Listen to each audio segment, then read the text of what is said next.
Every great leader you admire, no matter how much success they show, has something they're still working through, something real, something unresolved, something that others miss. Today, we're not chasing the polished version of who they are. We're getting real about what's unfinished, the questions, the struggles, the breakthroughs behind closed doors. I'm Rocky Garza, and I've spent over a decade coaching and advising some of the most successful leaders in life and business. And today, I'm honored to have with me Adriana Martinez to uncover the truth behind leadership you rarely see. We're not here to talk about the version of them you already know. We're here to talk about the version they don't always show. Let's just get into it. Okay. What is, as you think about your life, you have and have had multiple businesses. You, since I've known you, made like drastic transformation in your own life as a human being. You're married. Mm-hmm. You have also a personal family, extended family who you have side hustles. So I think there's plenty of things we can all agree on that you have chosen to bite off and chew quite a bit. Yeah. What would you say is something, we'll just jump in and start here. What is something or some things that you feel like you think about often that would be valuable for us to dive into and talk about here? Well, I mean, I have a laundry list of problems. Let's go. So problem number one, let's get into it. I'm just kidding. I mean, you obviously have helped me through all these years and all of my businesses, even my marriage and my personal, but I definitely think it's something that is just constantly on my brain. Like, I feel like I think about it every single day, is just like my constant, like, especially in the business that I'm constantly relying on other people for me to be successful. So in a salon environment, I own a hair salon, and technically you own two salons, a single salon with two locations. Yes. Okay. And now I'm not behind the chair anymore. I'm not taking clients. And so now my success solely relies on other people. And I know that it's me moving all the parts, but now it's scary that it literally relies on everyone. So if someone leaves, it sends a ripple through the salon. And I'm a very loyal person, so I try not to take it personal, but it's still personal because it's something that I'm building. It's something that I'm constantly working on, trying to nurture everyone. And so sometimes I just feel like, am I in the right business? Like, why am I doing this when I know people are going to leave? People are not going to be there for life. I mean, I might have a few people that will be there for life, but it is, sometimes I go back to, do I just want to be a one-woman show? And I think too, that's why I started doing the financial coaching, because that's something that I can just do on my own and I don't have to rely on anyone else. And tell me, what does it feel like to you? You can use emotional words, physical words, metaphors, whatever. What does it feel like to you when you think, I have to rely on someone else for me to be okay? I mean, it's scary and it feels like there's too much risk. And I am a risky person, but when it comes to relationships, I usually am not. And so I see my work and my employees as a relationship. I don't even like to call them employees, because I never want to have anyone feel like they're beneath me or they work for me. And so because I see them as equals, when they leave, or they always see me as the boss or the bad guy, it's for you, the boss and the bad guy synonymous. Yes. It's interesting the way that you broke down saying, I want to see them as equals. And what I hear you saying is, I want them to see me as equal, so that they don't put me on a pedestal, so that there's a less chance I will let them down. And if there's a less chance I let them down, then maybe they'll have a less chance they'll want to let me down, and then they'll stay forever and they'll never leave. Yeah. Exactly. Yeah. And I mean, I'm the type of friend, or, that I'm kind of a lifer. Like, once you have me in your life, there's no getting rid of me. Correct. And I met you once through someone else. And I remember talking to you on the phone for the first time. I was at a coffee tasting in the design district on the phone with you and someone else. And the other person I don't talk to is no longer in the picture. I feel like that's how our friendship started. Mm-hmm. And then you've just like, I latch on like a leech. I was going to say been in my back pocket, but that makes it sound bad. Like been in my partner in crime. And that was 8 years ago. Yeah. It was before I had the salon. So it'll be 9 years this year. So 9-10 years ago. Mm-hmm. Mm-hmm. And so obviously I have people at my salon that have been with me that long, and it's great. And like, I love having those people and I'm thankful for them, but it's just a constant thing in my head of like, do I need to find something else that isn't so risky as far as the relationship side, which I don't think a lot of people talk about that with their employees. Like when you lose an employee, it's really hard, especially because you work alongside them every single day. And for me, I want them to be successful. So I also have a battle with that where it's like on the personal side, like I want them to move on and I want them to grow and I want them to do what makes them happy. Just like I want them to feel that same way about me. But on the business side and the other side, it's like, oh, wait, why are they abandoning me? Like, why would they do that when I've done all of this for them? And why is it not good enough still? Let's go in reverse order. If someone leaves, it must be because I'm not good enough. And there's something else better out there that's not me, which means I failed them, which means that now I have a broken relationship. And so now it's just back to me being by myself again. And so if I can do enough, employees will never leave. And that will remind me I'm good and I'm valuable and I don't have to be alone. Yeah. But how do we fix all that? Yeah. I think it's worthwhile going, is that in of itself a bad thing? I mean, it feels bad. Because?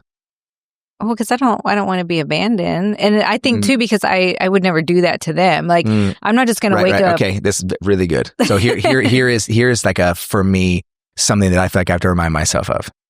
I think what I hear you talking about, and we'll say this is the other person. Okay. This is the other person, and this limit we're sort of seeing here. This is the limit of another person's capacity. So pick a person who comes in the salon. They've been there a year. They've been there 5 years. And we hope that they grow with us, they learn, and so on. Outside of your ability to create impact. And I will say like you are someone who owns a business, who has staff, who has significant impact in their life. This is ever going to be sort of the very top limit of their capacity. Not because they're not able or not because there's anything wrong. We're just saying if we could measure someone's capacity, this is their capacity.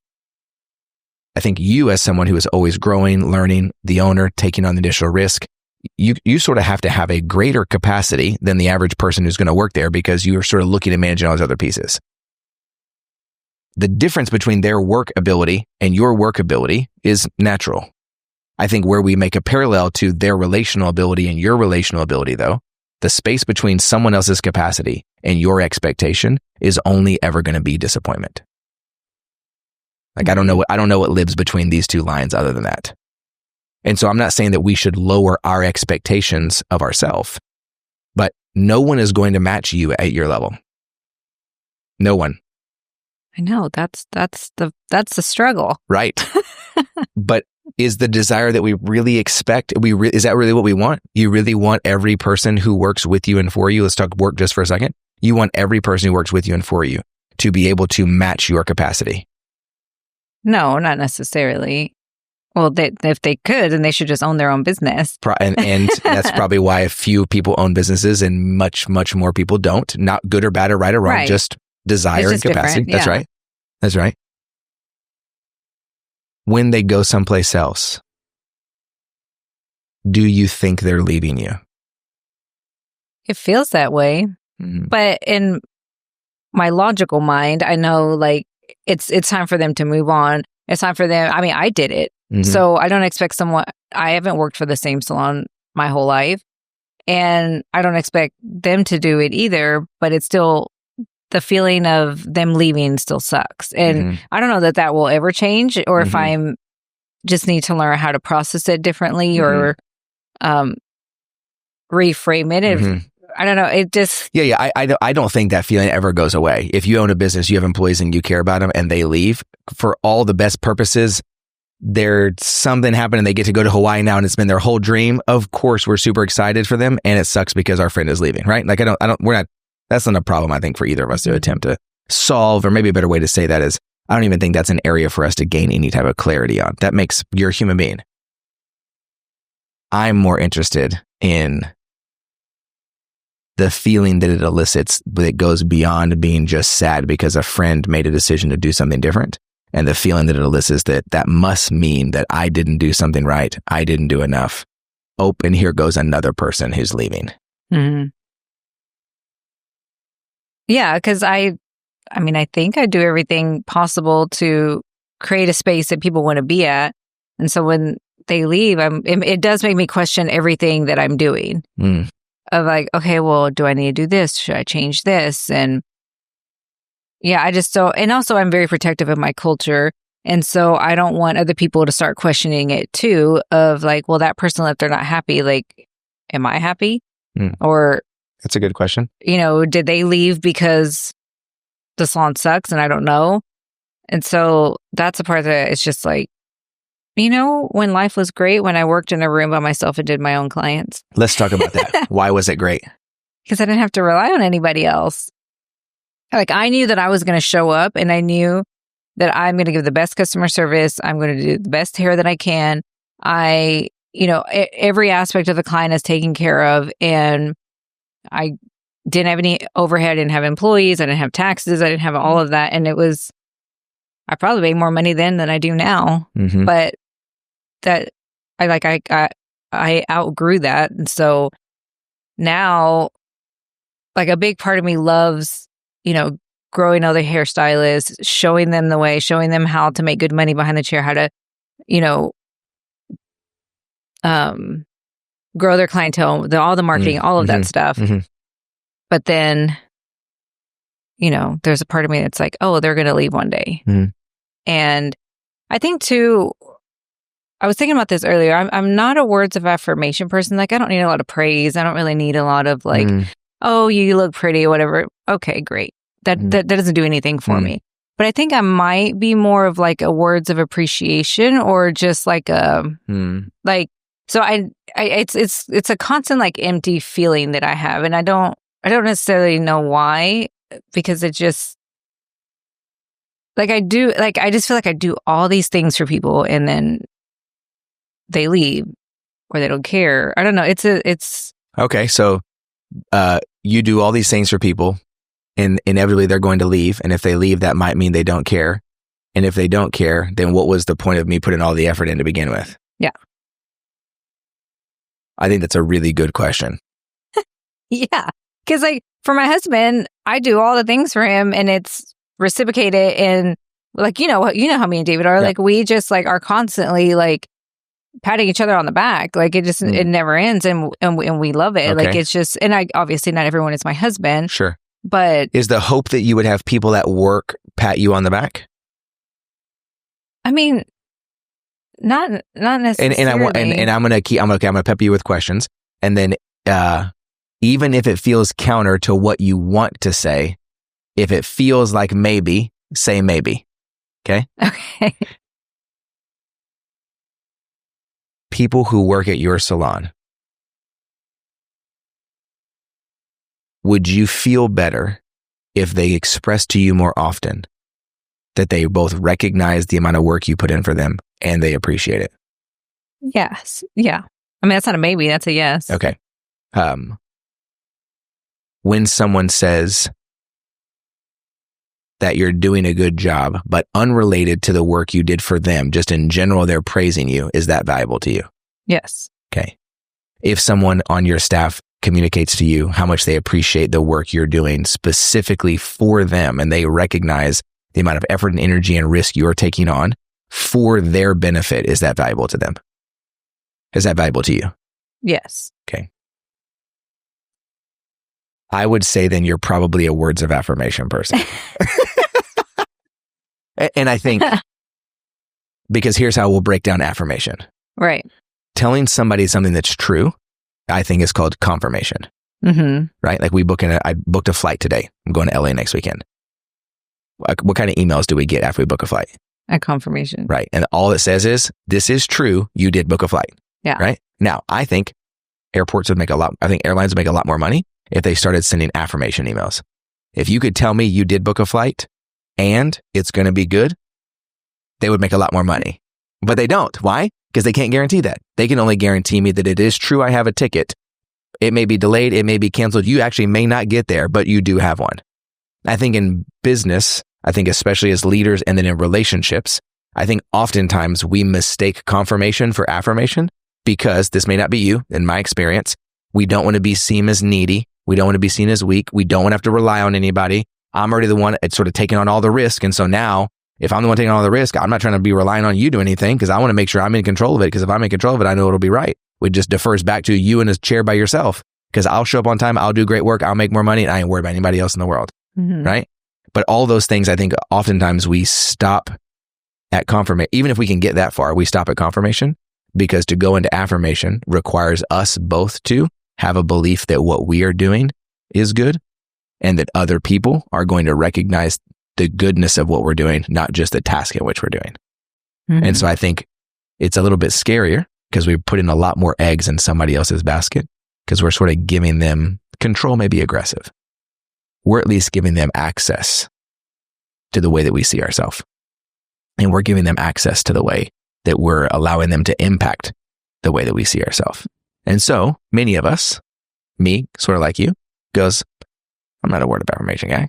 I mean, I don't need you to tell me anything good. I'll be fine. I'm fine. I mean, like the occasional, like, hey, I appreciate the work you're putting in would be nice. But outside of that, I'll be okay. And I think on some days that's probably true. It's not fair to say that it's all good or all bad. Right. But I think it goes a long way for someone to look you in the face and say, hey, I really appreciate what you're doing. And I recognize that. And I want you to know that it's really valuable to me. Yeah. I guess I like factual words of affirmation. I don't need all the fluff. Just define the difference for me. Like, I don't, like, if I came to you with like, Rocky, you're so handsome. Like, yeah, I mean, we all know that. Okay, so separate the difference because both times you've given me words of affirmations example, it's been about someone's physical appearance. Yeah, I didn't work for this. Like I was born this way. I haven't done any altercations. Okay, that's really good. I think so. So when someone compliments something that you didn't have a direct effect on, it doesn't feel as valuable as someone giving you a compliment to something that you worked specifically towards. Right. Like I place a lot of value on my brain because I work to be really smart. I'm constantly, you know how I am. I'm about to take in a class. I'm learning all the things. I'm reading a book. I'm listening to podcasts. Like that's something that I work on, and I put a lot of value in just anyone, not just even myself. Like I appreciate, like I love my husband because he's so smart, and so that's what I put. Like I like those kind of compliments versus you saying something about how I look or. Something like that is just kind of, I don't really need that. And I feel like that's a lot of the compliments that I would always get. And so that's why I think I always said I didn't need words of affirmation because I'm like, you didn't compliment on anything that like I'm doing, but you can compliment me on how I look, which I think is so weird. Okay, so you would prefer you would prefer to be affirmed in what you do, less about who you are. Or is it simply you would like to be affirmed both in who you are and what you do, just less about physical appearance? Yeah, I think that's it. Okay. Do you feel like, so let's then go to those two categories, the who we are and what we do, with staff in particular. Do you feel like they have had ample opportunity to really understand who you are and or what you do daily in order to make their life possible? Do you think they have access to that part of you in order to know what that's really like?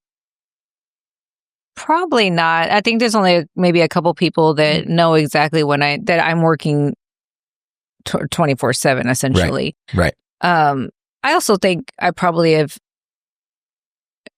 I mean, I'm always the problem, right? And when you look at business, like the owner is always the problem. So that's true. That's true. You make sure that's good. That's good. And so I have no problem I have no problem admitting if I'm the problem or if I'm wrong or whatever. And so I think, even to when I hire someone, I usually tell people I'm not a words of affirmation person. So if you need that from me, that's not something I'm going to give you. And so I probably have so break that. Myself. Right, yeah. So break that down though. So what do you mean when you hire someone and you want to let them know I'm not a words of affirmation person? What are you trying? I'm gonna go off on a riff here. What are you trying to either protect them or protect you from?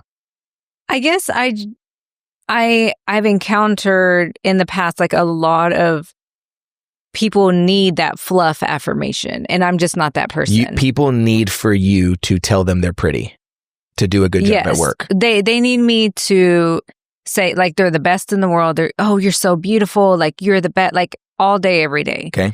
And I show my love more of like I'm more of an acts of service quality time person. Like I'd rather go to lunch with you and talk for hours. Okay. Than to fluff you up. Okay.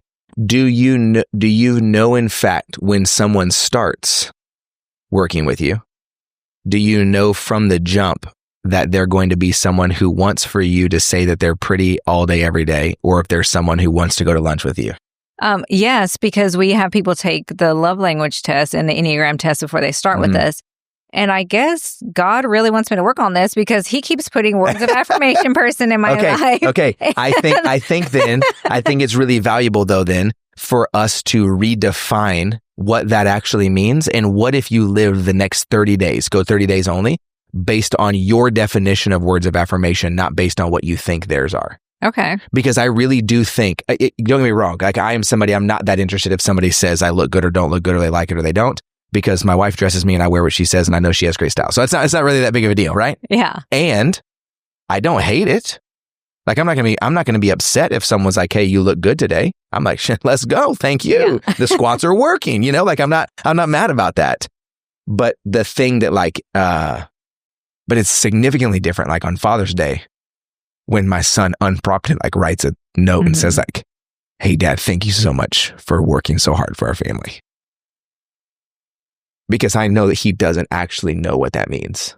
But he does know there is something I am doing that is showing him that I absolutely love and care about our family. And I'm willing to do what it takes. I wish people in my life said those things to me more often. But I also think part of the reason they don't is my fault. Because I live like I don't need it. And I live like it's unimportant. I live like it's much better and easier for me to be able to show that I have it all together and I'll be your rock. You don't have to be mine. When, man, sometimes I just wish I could sit down. I mean, yeah, we talked about this last year when I came to you and said that was one thing I even realized with the people that have such a big impact in my life. And you've always been one of, well, not always, but for the past 10 years, I've been one of those people. And it's easy for me to come to you and say that because you're safe. I know I can tell you anything in the world that's even if I came to you and I told you I was mad at you, you'd be like, all right, let's talk it out. So I know with you, even if we don't talk every day, I know where I stand with you always. And there's no risk of me ever feeling like I'm you're not going to be part of my life. And so I guess, with the business side, it sucks because it's I can pour so much into these people, but they probably aren't going to be around forever. I love that you use the word safe.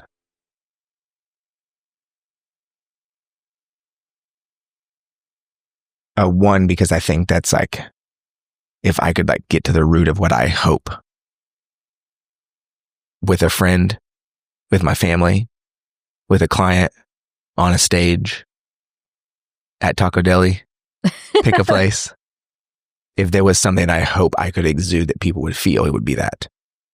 I also believe that there is an immense amount of spaces that you create for other people that are safe. I would be willing to bet the people who don't stay and work with you long term are because the safety that is existing in your organization is overwhelming to them. And I would encourage you, as best as you can, in a way that is professional and makes sense in all the parts and pieces, to allow yourself to feel safer at work. That your attempt to protect yourself and be what people need for them, while not trying to get too much from them, so that if they leave, it hurts less. Sometimes I wonder if we're hurting ourselves more by doing that. I mean, probably. I'm creating a shell around myself constantly, which I think in the past few years I have 100. I totally agree with you. Softened up to that. Totally agree with you. But there's still a big part of me that is constantly like, is this person going to leave? Is this person going to leave me? Which is weird because obviously I have abandonment issues, but I don't know where that would stem from because I've never had that. Like, I don't think there's anybody significant in my life that I'm like, I don't have a relationship with or whatever. Sure. But I think, it goes back to the loyalty. Like, I'm so loyal and like, I would never just stop talking to someone because they made a mistake. Like, people make mistakes and it just feels like if I'm making a mistake or I do something that they don't like, it's the end of the world. Where it's like, I'm a human. I'm going to make a mistake, especially in my business. This is the first time I'm doing this. So, I may try something this week and it doesn't work. And and I understand that not everyone has the bounce back that I do, but yeah, it's just something that just every day I'm like, who's leaving today? Or who's leaving this month or this year? And because I'm a words guy, and this may help, it may not.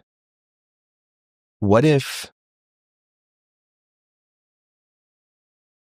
there was a way that we could communicate to ourselves that instead of, and again, I know you're being semi-dramatic and semi-not, so we'll play with it, but like instead of every day thinking who's going to leave today, we could give that same energy and we could think to ourselves, I wonder who is ready to move on today.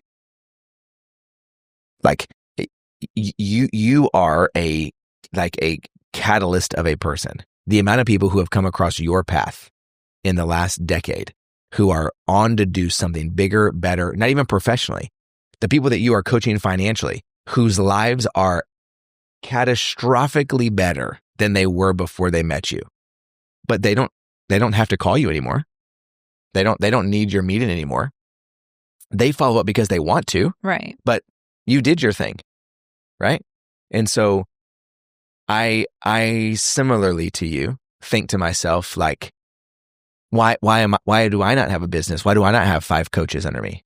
Why don't I have 3 other people who are on my speaking roster? Why don't I have a staff of 18 people? It's like, what? Everybody wants Rocky to show up and do his thing for them. Nobody wants to shout out Chelsea other than Chelsea. Like nobody else wants to come and be a part of it. And sometimes I think that's just as much my inability to invite anybody else or be willing to let anybody else be a part of it than it is someone's desire. So what if every action that you were taking was because you're consistently preparing people to go to the next thing? Some people's next thing is to work their ranks up in your organization for a decade. Some people's next thing is that in 18 months after being with you, they're prepared to actually go do the thing they were made and designed to do to begin with. And they couldn't have done that without you. And they're not actually leaving you. Well, that's a way to look at it. I think that's probably a good way to start, like reframing it in my brain so that, and it's funny you brought up the financial stuff. When people stop needing me for financial, I don't care. I'm happy. I'm excited for them. But I think it's because mentally, the purpose of being with them is to get them to a different place and watch them go. Why can the salon not be the same way? The amount of people that I believe, and I don't know shit about salons, so like, let me just be clear about that, but I'm going to go out on a limb here. I feel like we're probably not ever, or we're very rarely at a spot where like we can't find someone to interview who would want to join the team. feels like we're pretty easily, we can keep our chairs filled, right? You have a different model than most businesses. You don't do it the way the traditionally does. You have a culture, you have a team, like that doesn't really exist. You're sort of the anomaly in the industry. So like, what if Revel was the place that people came to get healed, to find safety, to get better? And that in the time they were with you, you were the catalyst and the change agent to making that happen. And that when it was time for them to go, we celebrated every person that left, good, bad, or indifferent, because we knew that we did exactly what we were supposed to do for them while they were with us. Yeah. I mean, I definitely think I could get there. It's going to take me a minute to wrap my brain around that. And yeah, I mean, maybe there's some things that I could shift and adjust to kind of, obviously I'm not pushing people out, but of like, okay, maybe everybody, has a 2-year evaluation or something of like, hey, are you still happy here? Or how are we doing or whatever. Mm-hmm. But yeah, I guess it's hard too, because it's so disruptive when someone leaves to business. And that's the logistic part of it that I'm just like, oh my goodness, like now I have to deal with this on top of the toilet breaking and the AC not working. And I think that's a totally different. I think it would be valuable for you to find ways to separate those so that could be a totally different problem to address, not lumping those together. Right. Not lumping the toilet problem, but the AC broke, but also this person left. Now we're down X amount of revenue. This person's a real pain in my ass now. And I guess I didn't do something last month because they could have. And then we've spiraled into like, that's right, I'm a terrible boss. Everybody leaves me. It's never going to work. Shut it down, shut the whole thing down. I don't want to do this anymore. Forget it. Yeah. What of any of all of that, and this is only because this is the way I've talked to myself, what in any of all that was actually in your control? And did you control everything that you could actually control? And the answer to most days, I'm going to go on a limb here and say, is probably yes. You probably did do that. So it was just time for them to go. Yeah. And so logistically, sure, go through and look at your books and find a way that we know that we're profitable when we're 2 people short. So anything 2 or better is just continue to throw, more cherries on the sundae, ice on the cake, whatever analogy we're going to use, oat milk in our latte, whatever thing we're going to say here is just above and beyond. Maybe that's a very practical thing for you to do and figure out. I don't know enough about your business to tell you good or bad or right or wrong. You know that way better than I do. But maybe such that there is always a buffer for that very reason. Mm-hmm. Because you invest financially and an immense amount of time in the people in your organization. And so, of course, it's going to sting a little more when someone leaves. But I think it could also be celebrated a little bit more when someone moves on. Yeah. Because you are the kind of person that you do control what you can control. You do your best to show up every day. If we could answer the question, are you doing enough? How would you legitimately answer that question? I mean, I think physically, yes, I'm doing enough, but I think, yeah, it could be that like we were talking about the words of affirmation, I've said so much that I don't need that, I don't need that, I don't need that. So therefore I also don't give it. Right. I mean, I do give it because we have one-on-ones with our team and, I tell them how I'm proud of them. I appreciate them, all of that stuff. But it definitely isn't something that's part of our culture every single day. Right. But I think because you, like me, we tend to be an all or nothing person, no one is asking for it to be all day, every day. Mm-hmm. Yeah. I mean, I wouldn't even know where to begin to tell my staff, like, who asked for that? That's weird. I don't have no problem asking my husband for it, but like, I couldn't ask. Like, I think, though, you're selling yourself short by telling people in the beginning about something you're not. Okay. Rather than telling them about something you are. And I do have random people that will reach out, like they'll send me a message and be like, hey, thanks so much for helping me today. Like, that helped a lot. And like, I appreciate it. Like, and I guess more recently I've realized like, oh, that was actually really nice. Versus being like, cool, and then moved on to the next thing. I actually like read it and was like, oh, okay, well, because I do things with, and I guess that's another thing that like I get tripped up about that, because I do things for people not really expecting anything in return. So when I feel like I'm asking for something in return, it doesn't seem as genuine to me. Right. But I don't think we have to go to our staff and say, hey, it would make me feel a lot better if you guys would tell me more regularly how awesome I am. I don't think that's a solution to our problem. No, that feels weird. That feels weird. I'm with you. I would never do that. I would never ask you or suggest that you do that. Yeah. But I think communicating the value that exists when you do receive that. So the next time someone sends you a text and says, hey, thanks for your help today, as opposed to being like, hey, you're so welcome. No big deal. You're so welcome. Hey, awesome. Glad that you loved it. Also, just so that you know, can't tell you how much it means to me to know that you noticed and it was something that you appreciated. Just wanted to let you know that. God, that makes me want to throw up a little bit. Why? I don't know. It just like... Does it feel like it puts you in a vulnerable position? Yeah. Yeah. And I have to be a bad bitch at all times. Yeah, okay. Here we go. Let's go. Episode 2. All right. She'll be back next week for another episode of the Rocky Garza Show. I think that's an element of being a bad bitch, though. Yeah. We would define that in our business as a part. They have a thing called the influencer principle. The first part we call responsible vulnerability, and looking at more from a professional standpoint. And we say that it's defined as creating the opportunity for mutual trust so that we allow ourselves to see and be seen. I would define just vulnerability by itself as just creating the opportunity to see and be seen. But I think in professional settings, and if we look at it, what we would say is responsible vulnerability is we're just creating the opportunity of mutual trust so that the result of that is that we get to see and be seen. They have already started that opportunity with you by going, hey, I appreciate what you did for me. That's scary for them also. I'm going to tell my boss that I appreciate what they did. Even if they're trying to kiss your ass, let them, right? Yeah. But to then what you have the ability to do is to reciprocate that by saying, hey, you are so welcome. I'm so glad you loved it. And it's really meaningful to me to know that the work that I'm doing regularly matters to you. Okay. That's it. I guess it's easier to do it in a text than and I think very practically it's a start in a text. Because I'm telling you, they're going to read that and they're going to go, huh. The next time you do something for them, they're then going to be thinking about, hey, I want to make sure and let her know that I see it.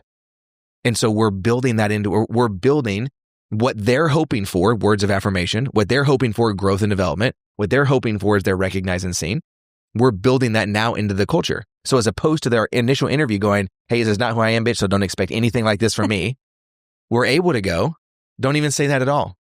We're here to grow, develop, and learn. And we hope that you're either here for 1 year on to a better place or 10 years and you're here for life. We have people that do both. But what's most important to us is A, B, C, and D. Let it ride. And then when the opportunity presents itself to create mutual trust by them saying thank you, you can say you are so welcome and thank you for being able to call that out because it's really important to me. Okay. I think most people don't want the fluff. I just don't think they have a language for anything else. Right. Yeah, and it could have been just the individuals that I had that actually did want the fluff, and I got like a bad taste in my mouth, and I was like, I don't like that, and then the fluff lumped everybody into that. But the fluff is just the fluff is like the gateway to the good stuff. Mm-hmm. You and me can skip the fluff because one, our general personalities don't do fluff anywhere. So like we met each other and we're like, oh, deep in immediately. Let's go. Bring your goggles. Let's get after it. Like, no, it was no question, right? But that's not everybody. Not everybody wants to do that. Not everybody wants to come onto a podcast and say, hey, tell me one problem you're trying to solve and just get into it for 60 minutes. Most people are like, no, thank you. Yeah. I would rather go on the podcast and talk about the 3 offers that I have and what I could offer, right? And there's nothing wrong with that. Me too. I've been on those same shows. But I think if we could change our ability, if we could change our mentality to allow the fluff to be the gateway to the good stuff, some people, that's all they have. Some people have never even gotten that, which sometimes to people like you and I can feel silly. Like, are you kidding me? That's all they talk about is the same BS all the time. I don't think it's that they want to. I just don't think they know how to do anything else. Yeah. Capacity, expectation, and the space in between is disappointment. So, but if we could meet them at their capacity and over time help them increase what that looks like and show them what it actually means to be confirmed and affirmed, because it also is what you want, when that person is ready to move on and we've already had all these interactions where we know we appreciate them and they appreciate us, we can't wait to help them get to where they want to go next, as opposed to feeling like we're chopping off a part of our arm every time somebody leaves. Yeah. Mm-hmm. Okay, I got some work to do. Mm-hmm. Does that feel possible? Yes. I mean, I think it's going to be baby steps, but I'm always down to try whatever, even if it makes me feel yucky. I'll do it.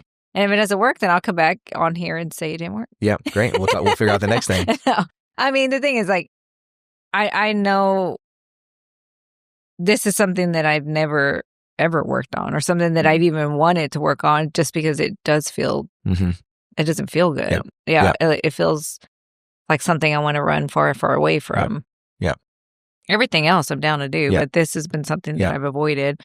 And yeah, I think I stayed in my safe little bubble of like, I'm not a words of affirmation. Even with my husband, I'm like, I don't need all that. Yeah. He gives it to me anyway. He doesn't care. But I think he just is like, okay, well, I'm still going to give it to you.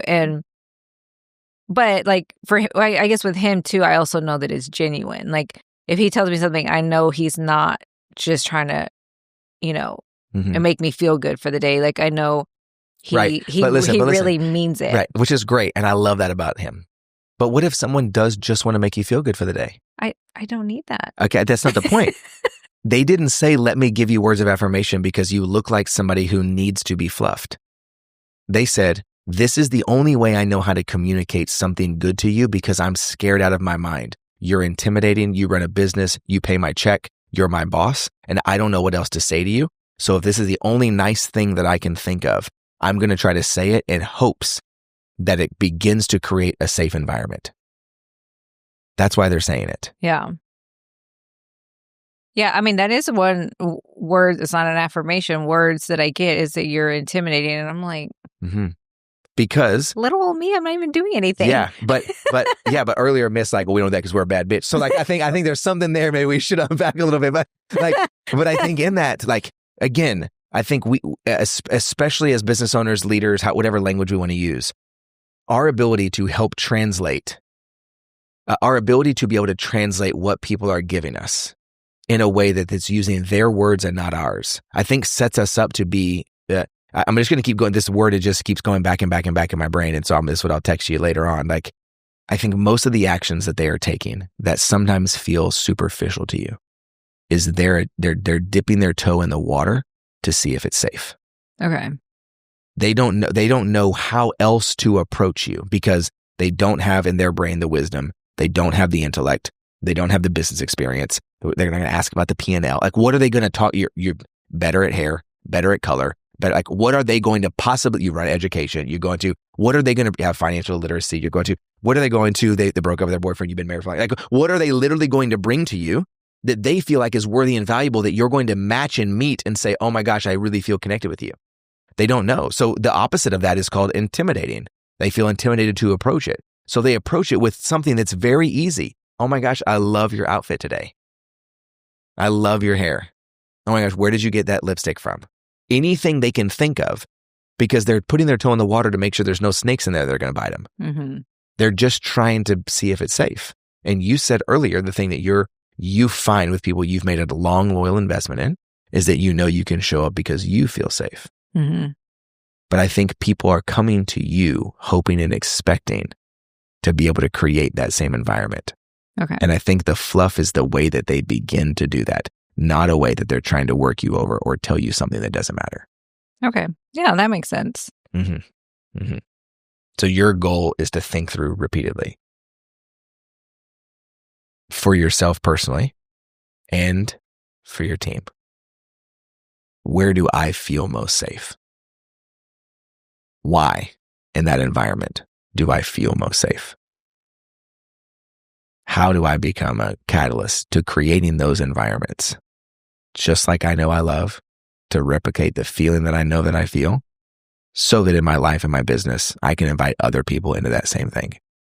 The people in your life that are closest to you because you make them feel safe. Mm-hmm. They don't have to worry. They no longer have to be the boy or girl or person that cries fine because they're allowed to be great with you and they're allowed to be terrible with you. And they know that you're a place that they can land to do that. I think people really want to know that you will show up and be in that same space with them, especially teammates and team members. And then if we do that, when they say, I'm ready to go, they're not leaving us. They're just transitioning to the next thing, because this is the environment where we bring people in and we sort them and we prepare them and we equip them, and we're getting ready to go on to the next thing. Okay, I got to release my children. Gotta let the little ducks go. I mean, yeah, I guess that's like, I mean, I'm not going to have kids, so this is like the closest thing, and maybe that's what it feels like. And I also think this is why I can't have kids, or can't have kids. I don't want kids, because I that feeling, I don't know that I could handle it 1,000 times worse with a child. Not worse, you know what I mean? Yeah. That the feeling would be 1,000 times worse. So yeah, and I guess because I do look at these people like they're my family. That's right. They're my kids that I like pour so much into, and I forget that they have to go off to college. They have to go get married. They have to go do all the things. And that's right. I did my part, and I just have to say, okay, have fun. Right. And I think, and sometimes our part is showing them that life will continue to go on, and life can be really great and really hard at the same time. Yeah. And I think most of us are looking for a place to believe that that's true, and we want to see it in real time. That simple things like yesterday, my son and I went to go pick up his baseball jerseys for his team. And like, an hour before that, I got a phone call that my grandma fell and hurt herself. And it just was all really overwhelming. And it was really good because we're going to get our new baseball jerseys, and opening ceremony is next weekend and baseball starts after that. And what a privilege it is to like coach my son's team and hang out with a bunch of other kids.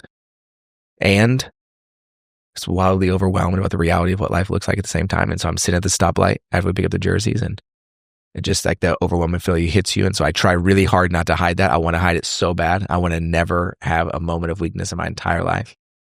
And so I didn't try to say anything, but I couldn't help it, and tears ran down my face, and I could see out of the corner of my eye, like I could see my son like looking around the chair like, you good? And he was like, Dad, why are you crying? It's like life. Sometimes Ezra is just a lot.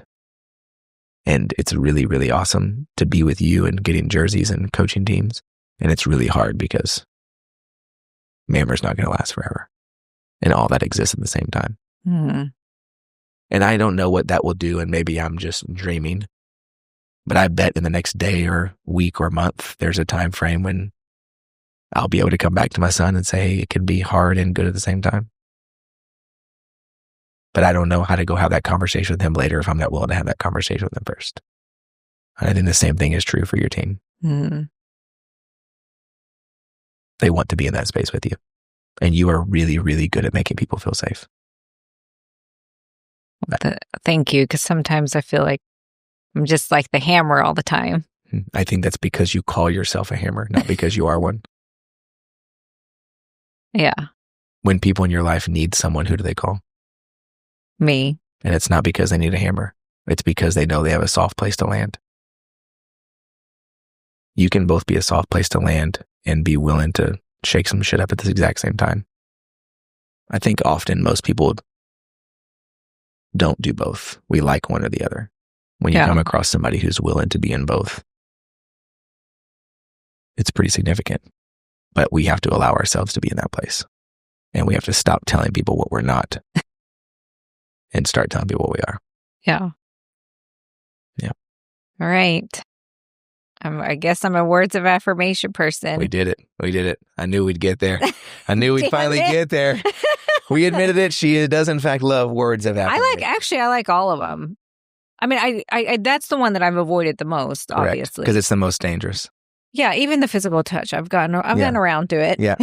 One hug at a time. One hug at a time.